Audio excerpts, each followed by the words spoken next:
Many greetings to all buddies and all well-wishers in one and only your educational platform, Royal Education with Vanshika. If you are new to my channel, then please subscribe to my channel and press the bell icon for further updates. Like my video and share with your friends. Let's begin. So hello everyone, welcome back to my channel. Vanshika here. आज हम new chapter start करने वाले हैं, chapter number 4, banking latest trends. अब इसमें हमने पहले ऐसे कई सोर्स देखे हैं जिससे हम मनी को ट्रांसफ़र कर सकते हैं, लाइक चेक, ETC, ओके। लेकिन अब बैंक ने क्या किया है, कई लेटेस्ट ट्रेंड्स निकाले हैं जिसके बारे में हम इस चैप्टर में पढ़ेंगे। उनमें से एक है RTGS एंड एक है नेफ्ट। इनसे भी मनी ट्रांसफ़र होती है, फंड ट्रांसफ़र होते हैं from one bank to another bank, okay. लेकिन इनमें थोड़ा सा डिफरेंस है जो हम इनको पढ़ेंगे। आज हम इनके मीनिंग पढ़ेंगे, इनके फीचर्स पढ़ेंगे एंड दोनों में डिफरेंस क्या है वो पढ़ेंगे, ओके। RTGS की फुल फॉर्म होती है real time gross settlement and NEFT की फुल फॉर्म होती है national electronic funds transfer. So let's begin. Real time gross settlement, RTGS क्या होता है? ये एक फंड ट्रांसफ़र का सिस्टम होता है जिसमें हम एक बैंक से दूसरे अकाउंट में फ़ंड को ट्रांसफ़र कर सकते हैं। RTGS में हम फंड ट्रांसफ़र करते हैं from one bank to another, okay. लेकिन real time and gross basis पे, रियल टाइम का मीनिंग होता है इसमें एक वेटिंग पीरियड नहीं होता, रियल टाइम में फंड ट्रांसफ़र हो जाते हैं, ठीक है। वेटिंग पीरियड नहीं होता इसमें। एंड ग्रॉस सेटलमेंट मीन्स ये इंडिविजुअली होते हैं, बंचिंग में नहीं होते, ठीक है। अब इसको पढ़ते हैं। It is a funds transfer system under which transfer of funds take place from one bank to another on real time and gross basis. Settlement on real time means there is no waiting period. Gross settlement means without bunching. Okay, real time हो जाते हैं, waiting period नहीं होता and ये individually होते हैं without bunching. Clear? This is the definition of real time gross settlement. Now features of RTGS. RTGS is provided only by CBS enabled bank branch. सिर्फ CBS enabled bank branch ही provide इसको करती है। CBS bank branch क्या होती है? CBS क्या होता है हम इसको आगे पढ़ेंगे, लेकिन अभी समझने के लिए इसको पढ़ लेते हैं। वैसे इसकी आगे अलग से है टॉपिक CBS का। इसकी फुल फॉर्म होती है कोर बैंकिंग सॉल्यूशन। इसमें क्या होता है, अगर किसी बैंक की बहुत सारी ब्रांचेस हैं तो अगर आपका किसी भी ब्रांच में अकाउंट हो लेकिन आप दूसरे ब्रांच में उसको ऑपरेट कर सकते हो। मान लो किसी एक ब्रांच में आपका अकाउंट है लेकिन आपको दूसरी ब्रांच से उसमें आप जमा भी करा रहे हो, पैसे निकाल भी रहे हो, तो आपको ये सुविधा मिल जाती है कि आपका बैंक अकाउंट किसी भी बैंक ब्रांच में हो लेकिन आप उसको ऑपरेट दूसरी ब्रांच में कर सकते हो।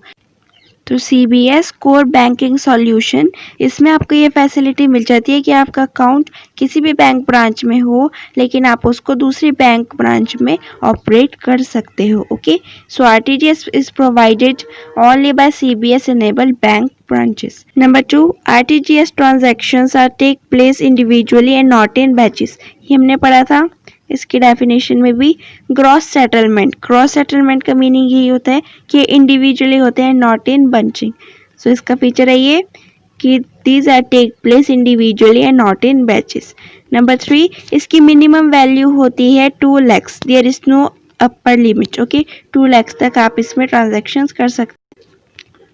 Now number 3, minimum amount in RTGS transaction is 2 lakh। Minimum amount इसमें 2 lakhs होता है, there is no upper limit. Number 4, the receiving और beneficiary bank must credit the customers account with in 30 minutes of receiving the fund transfer message. जैसे ही उनको fund transfer का message आएगा उनको 30 minutes के अंदर अंदर कस्टमर के अकाउंट में वो पैसे क्रेडिट करने हैं, ठीक है। क्योंकि इसमें हमने पढ़ा वेटिंग पीरियड नहीं होता, तो इसलिए ये इसका एडवांटेज भी है कि इसमें वेटिंग पीरियड नहीं होता। जैसे ही उनको फंड ट्रांसफ़र का मैसेज मिलेगा उसके 30 minutes के अंदर अंदर कस्टमर का अकाउंट क्रेडिट कर दिया जाएगा, ओके।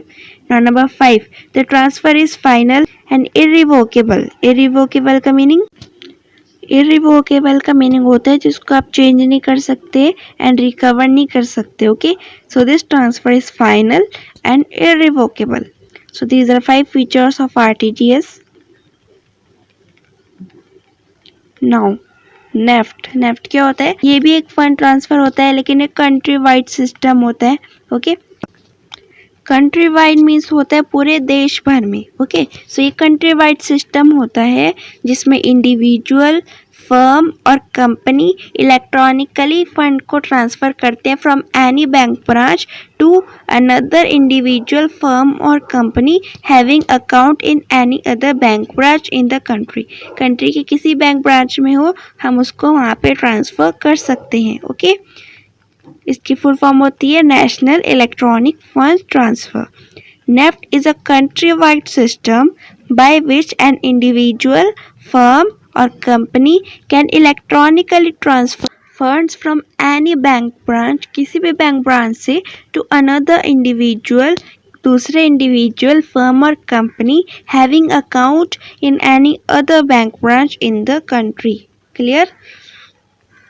किसी भी दूसरे बैंक ब्रांच में, पूरे वर्ल्ड वाइड में होते हैं, देश भर में किसी भी दूसरे बैंक ब्रांच में आपका अकाउंट हो, वहाँ पे ट्रांसफ़र किया जाता है इसको. ठीक है, अब इसके फीचर्स देखते हैं. A bank branch must be NEFT enabled. Second है इंडिविजुअल, फर्म और company can make use of NEFT even without having a bank account by depositing cash at NEFT enabled bank branch. अगर उस company का उस bank में bank account नहीं है कि उसका दूसरे अकाउंट में, और जिसको देने हैं उसका दूसरे में, तो जो डिपॉजिट करा रहा है, जो डिपॉजिटर है, उसका ज़रूरी नहीं है कि उसी बैंक में अकाउंट हो.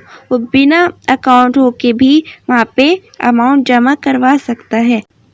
जो डिपॉजिटर है उसका ज़रूरी नहीं है कि उसी बैंक में अकाउंट हो, लेकिन जो रिसीवर है उसका कंपलसरी है कि उसका बैंक अकाउंट हो उस बैंक में जहाँ पे उसने डिपॉजिट करवाए हैं. ठीक है, सो सेकेंड है इंडिविजुअल, फर्म और company can make use of NEFT even without having a bank account by depositing cash at NEFT enabled bank branch. Clear? Number 3 है in order to receive funds. अब इसमें हमने देखा था second में कि अगर उसका बैंक अकाउंट नहीं है तो भी वो पैसे जमा करा सकते हैं. नाउ नंबर 4, अगर आपका बैंक अकाउंट नहीं है उस बैंक में, तो आप सिर्फ एक लिमिट तक मनी को ट्रांसफ़र कर सकते हो, और वो लिमिट है 49,999. अब लोग सोचते हैं कि इसमें 1 रुपी ही तो कम, हम इसको 50,000 लिख देंगे, लेकिन 1 रुपी से ही आपका ये रॉन्ग हो जाएगा. तो हमें सिर्फ 49,999 ही इसमें लिखना है, 50,000 नहीं लिखना है. ये इसकी लिमिट होती है. अगर आपका बैंक अकाउंट नहीं है उस बैंक में तो आप इस लिमिट तक ही ट्रांसफ़र कर सकते हो, इससे ज़्यादा नहीं. ओके, सो इसको 50,000 नहीं लिखना है, 49,999. In case one does not have bank account, the maximum amount that can be transferred through NEFT system is rupees 49,999. Okay, now 5. There is no minimum or maximum limit if one does have bank account. अगर किसी का bank account है तो maximum and minimum limit नहीं है अगर bank account है, और अगर नहीं है बैंक अकाउंट तो 49,999, और अगर बैंक अकाउंट है तो देयर इज़ नो मैक्सिमम और मिनिमम लिमिट. क्योंकि देखिए ये चैप्टर जब बना, आप ज़रूरी नहीं है, रूल्स कभी भी चेंज हो सकते हैं. ठीक है, तो पहले ऐसा था कि 10 लाख रुपीज़, बट अब ऐसा नहीं है, देयर इज़ नो लिमिट. जब आप लोगों का बोर्ड एग्ज़ाम हो तो एक बार आप लोग गूगल में या फिर कहीं पे भी एक बार चेक ज़रूर कर लेना कि अभी तक यही अमाउंट्स हैं या चेंज हो गई, क्योंकि बैंक के भी रूल्स बदलते रहते हैं. ठीक है, इन सब के भी रूल्स बदलते रहते हैं, तो ज़रूरी नहीं है यही अमाउंट रहेगा, तब चेंज हो सकता है. तो आप लोग एक बार चेक कर लेना. क्लियर? नंबर 6 एक एक्स्ट्रा बता रही हूँ. ये NEFT transaction take place in batches. अब हमने आरटीजीएस पढ़ा था इंडिविजुअली होता है वो, लेकिन NEFT transaction takes place in batches. So these are 6 features of NEFT. Now last topic for today, difference between RTGS and NEFT. Basis of comparison NEFT and RTGS. Minimum transfer value NEFT की होती है 1 रुपी, क्योंकि हमने देखा था इसमें ज़रूरी नहीं है मिनिमम वैल्यू, लेकिन आरटीजीएस की हमने पढ़ी थी 2 lakh rupees. Okay, payment option दोनों का ऑनलाइन एंड ऑफलाइन, आरटीजीएस का भी एंड नेफ्ट का भी online and offline. Maximum transfer value no limit, no limit.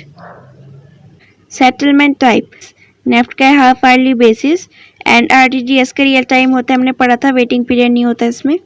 Okay, services time NEFT में होता है 8 AM to 7 PM, working days में होता है 8 AM to 7 PM except second and fourth Saturday. Second and fourth Saturday को छोड़ के working days में 8 AM to 7 PM and RTGS में 8 AM to 6 PM for working days. Inward transaction charges no charges, में charges नहीं लगते, उसमें भी नहीं लगते charges. Clear? Clear? Okay, so that's all for today. I will come with another part of this chapter जिसमें हम और लेटेस्ट ट्रेंड्स के बारे में पढ़ेंगे बैंकिंग के। Okay, and another chapters as well. हम कॉमर्स का पूरा सिलेबस कंप्लीट करेंगे। उसके बाद अगर आपको किसी और सब्जेक्ट पे चाहिए 12th के, please let me know, Hindi और English language ETC whichever you want।